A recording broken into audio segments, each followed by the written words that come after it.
గౌరవనీయులైన హోంమంత్రి భార్య గారికి, అలాగే మన పార్టీ పెద్దలైన అమ్మగారికి, ఎంతో ఆప్యాయతను చూపించే సభాపతి నాన్నగారికి ఈ మధ్యన ఇంట్లో పనులు సకాలంలో పూర్తి చేయట్లేదని అధికార పార్టీ అయిన మొగుడుపై ఒక ఫిర్యాదు రావడం జరిగింది అధ్యక్ష.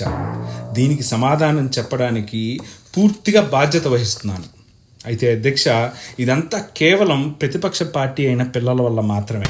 ఒక పని చేద్దామన్నా, ప్రశాంతంగా కూర్చుందామన్నా లేపి మరీ అల్లరి చేయడం అనేది ఈ ప్రతిపక్ష పార్టీ అయిన పిల్లలకి ఒక అలవాట్లాగా మారిపోయింది.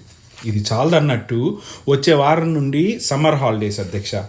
అసలే తల ప్రాణం తోక్కొస్తుంటే ఇకపై ఈ ప్రతిపక్ష పార్టీ అయిన పిల్లలు చేసే రోజు అల్లర్లకి ఏమైపోతానో అని అధికార పార్టీ అయిన మొగుడికి మనసంతా ఆందోళనగా ఉంది.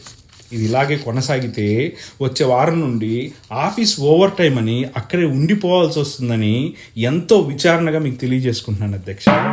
అందుకే మిమ్మల్ని, గౌరవనీయులైన హోంమంత్రి భార్య గారిని, ఈ ప్రతిపక్ష పార్టీ అయిన పిల్లల్ని కంట్రోల్లో ఉంచవలసిందిగా ఈ విన్నతి పత్రం మీకు సబ్మిట్ చేసుకుంటూ ఇక సెలవు తీసుకుంటున్నాను అధ్యక్ష. జై హింద్.